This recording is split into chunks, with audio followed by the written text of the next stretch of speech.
Olá! Hoje a gente vai desvendar as camadas de Gênesis 45. E olha, o que parece ser só uma reunião de família é, na verdade, um drama com implicações culturais, políticas e teológicas gigantescas. Vamos mergulhar nessa história. A grande pergunta que guia nossa análise é essa aqui.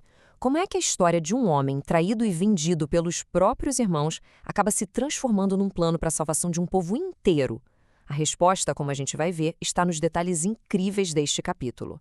Imagina a cena. O ambiente está carregado. Estamos num palácio no Egito. José, o segundo homem mais poderoso do mundo conhecido, está cara a cara com os irmãos que o venderam como escravo anos atrás. E o peso desse segredo, sabe, está prestes a explodir. Então, vamos começar pelo momento da grande revelação. Um ato tão intenso, tão dramático que simplesmente rasgou todas as regras da corte egípcia. E aqui tem um ponto fundamental.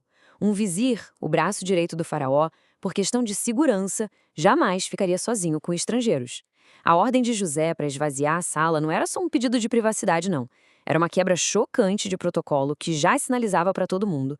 Algo gigantesco está para acontecer. E o choro dele foi tão alto que ecoou por todo o palácio. E depois da revelação, o que acontece não é apenas um reencontro cheio de emoção. É, na verdade, um ritual bem formal, com um significado cultural muito, muito profundo. As ações do José aqui são calculadas, elas seguem um roteiro. No Antigo Oriente, o choro público e o beijo no pescoço eram gestos que tinham um peso quase jurídico para encerrar um conflito. Ao fazer isso com cada um dos irmãos, José estava oficialmente cancelando a vendetta, ou seja, a obrigação de vingança. Ele estava declarando o fim da guerra entre eles. E agora, a gente chega no coração teológico da história. É aqui que José vira o jogo completamente e dá um novo significado para tudo que ele viveu. Essa frase é uma das mais poderosas da Bíblia inteira. José não finge que o crime dos irmãos não aconteceu. Ele não apaga o passado. Ele simplesmente o coloca dentro de um quadro muito maior, um plano que eles nunca poderiam ter imaginado. Olha só que mudança de perspectiva radical. A traição dos irmãos agora é vista como parte de um plano divino. A venda como escravo virou uma missão para salvar vidas da fome. E a culpa que eles carregavam se tornou um motivo para o perdão. José, de forma genial, recontextualiza o próprio sofrimento. Não é mais uma tragédia pessoal, e sim uma operação de resgate divina. E tem mais. Quando José diz que Deus o fez pai de Faraó, ele não está sendo arrogante ou exagerando. Ele está usando um título oficial egípcio, Itz-Neter. Esse era um cargo real, dado ao conselheiro mais próximo e influente do rei. Isso só confirma o poder político imenso que ele tinha e a confiança total que o faraó depositava nele. Bom, com esse poder todo, a coisa evolui. O que começou como um drama de família rapidamente se transforma numa questão de Estado, com a participação direta do faraó em pessoa. A fala do faraó muda tudo. Ele transforma o convite de José num decreto real. Ele não está apenas permitindo a vinda da família, ele está patrocinando a migração, oferecendo os melhores recursos do império. Isso, meus amigos, é política de Estado. E dá uma olhada nos recursos que ele mobiliza. A terra de Gósen era a picanha do Egito, a melhor área de pastagem. As provisões para a viagem, tudo por conta do Tesouro Real. E as carruagens, as gágulas, eram o equivalente ao Força Aérea 1 daquela era. Mandar essa frota toda para Canaã era uma demonstração de poder e prestígio simplesmente avassaladora.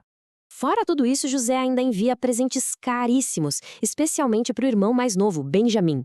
300 moedas de prata já é muita coisa, mas os conjuntos de roupas também eram extremamente valiosos. É que a gente precisa entender o contexto. Naquela época, dar roupas de linho fino não era como dar uma camiseta de presente, sabe? Eram artigos de luxo, caríssimos. Funcionavam quase como uma moeda e eram um sinal claro de status social. Era um presente de um valor gigantesco.